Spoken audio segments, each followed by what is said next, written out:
میرے پاکستانیوں، اس کا نام ہے نعمان کیسر۔ اس کے اوپر 2-3 چھوٹے چھوٹے کیسز ہوتے ہیں۔ اسپین میں یہ بزنس مین تھا، ادھر سے یہ جاتا ہے پاکستان۔ ظاہر ہے چھوٹے کیسز ہیں، میں ختم کر دیتا ہوں۔ وہی پرانی سٹوری، CCD اس کو گرفتار کرتی ہے، اس کے اوپر ایک قتل کا مقدمہ بنا کے اس کے بعد اس کو جناب انکاؤنٹر کر دیتی ہے۔ بزنس مین، کھاتا پیتا، اچھے گھرانے سے اس کا تعلق ہے۔ اس پر سوشل میڈیا نے سب لوگوں نے اس کے لیے بھرپور طریقے کے ساتھ آواز کو بلند کیا، اور اس کے حق میں آپ دیکھ لیں علاؤدین کیسر ہے، یہ ایک اوورسیز پاکستانی ہے، اسپین کے اندر رہائش پذیر تھا۔ یہ پاکستان جاتا ہے، CCD کے ہاتھوں اس کا انکاؤنٹر کر دیا جاتا ہے، پولیس مقابلے میں اس کی جان لے لی جاتی ہے۔ یاسر۔ یہ ہے چودھری نعمان کیسر۔ یہ بارسلونا اسپین کے بہت بڑے کاروباری شخصیت تھے۔ یہ پاکستان لاہور میں اپنا ایک کوئی کیس تھا، اس کے سلسلے میں گئے تھے۔ جب یہ وہاں پر گئے تو وہاں پر ان کو CCD والوں نے گرفتار کیا۔ گرفتار کرنے کے بعد جیل میں ڈال کر اس پر قتل کا مقدمہ ڈال دیا، اور اس کے فوراً بعد اس کو گولیاں مار کے قتل کر دیا۔ PTI سب نے آوازیں بلند کی اور بتایا کہ یہ جناب جو مریم نواز شریف اور یہ جو سہیل ظفر چٹھا ہے، انہوں نے ایک ظلم کا بازار گرم کیا ہوا ہے۔ ابھی تک 1000 سے زیادہ لوگوں کو بے گناہ قتل کر دیا گیا ہے۔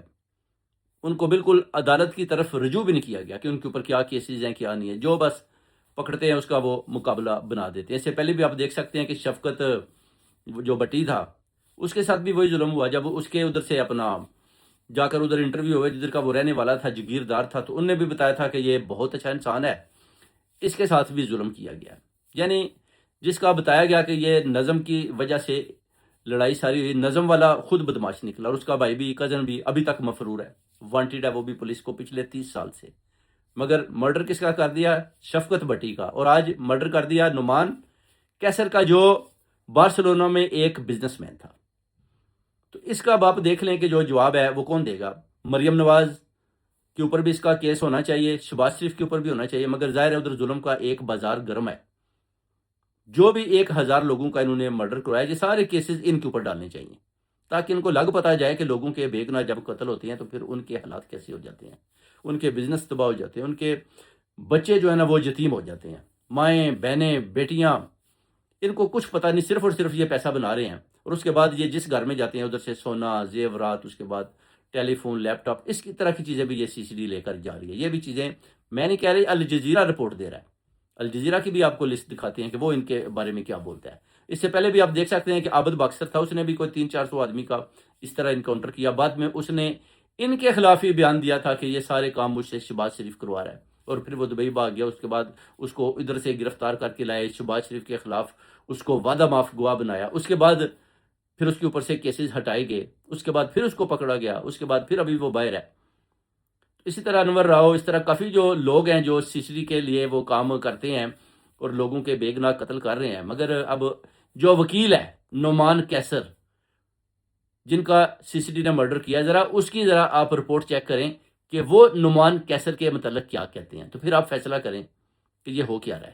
CCD والوں کی ہوا یہ بڑے دکھ کے ساتھ کہنا چاہ رہا ہے، یہ جو CCD والے تھوڑا بہت دیکھ لیتے، پڑھ لیتے یا کسی سے پوچھ لیتے۔ حالات یہ تھے کہ جس مقدمے میں اس کا نام شامل کیا وہ ہوا ہوتا ہے 30/11/2025 کو، ان کے مطابق FIR کے مطابق۔ یہ سنیے گا، یہ بڑا اہم پوائنٹ ہے، اب نعمان کیسر کی لوکیشن سنیے گا۔ 30/11/2025 کو نعمان کیسر کوٹ لکھپت جیل لاہور کے اندر موجود تھا۔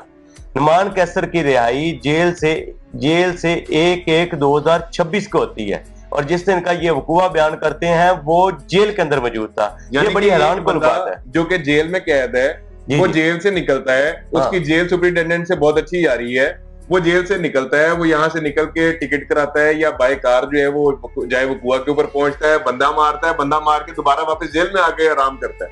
میں جیل سپرنٹینڈنٹ سے یاری تو نہیں کہوں گا، میں تو اس کو اور کچھ کہوں گا کہ یہ کوئی اور طرح کی مخلوق تھی جو جیل میں بھی موجود تھی اور منڈی بہاؤدین میں جا کر بھی وقوع کر رہی تھی۔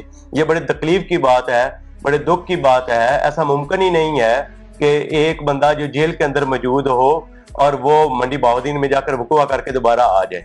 یہ بڑے CCD والوں کی بدنیتی اس سے ہی ظاہر ہوتی ہے کہ انہوں نے ایک بدنیتی کی بنیاد پر اس کا نام شامل کیا تھا۔ تو اسی بدنیتی کی بنیاد پر ہی جسٹس تنویر احمد شیخ صاحب نے 27/2/2026 کو جن لوگوں نے وہ لیٹر لکھا تھا ان لوگوں کے خلاف پرچے کا آرڈر کیا ہے، اور IG پنجاب کو حکم دیا ہے کہ ان لوگوں کے خلاف FIR درج کریں اور FIR درج کر کے رپورٹ کریں, اور وہ کاپی IG پنجاب کو جا چکی ہے. کیا وہ FIR آج جی ابھی تک FIR نہیں, 27/2/2026 کا آرڈر ہے, اور آج میرا خیال ہے 11 تاریخ ہے, 11 دن.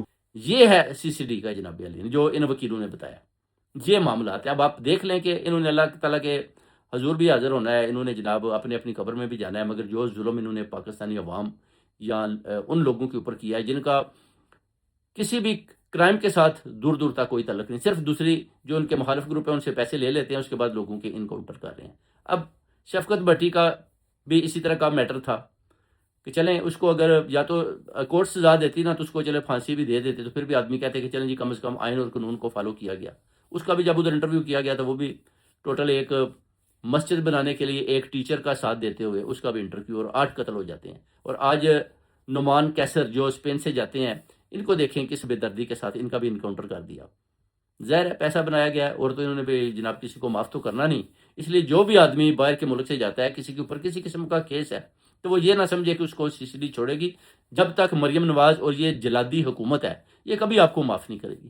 کبھی آپ ان کا سامنا نہ کریں, صرف اور صرف انتظار کریں خان صاحب کا. جب خان صاحب باہر آئیں گے انشاءاللہ ان سب کی دوڑیں لگ جائیں گی, پھر ان کو انہی کیسوں کے اندر گرفتار کر کے جیلوں میں ڈال دیا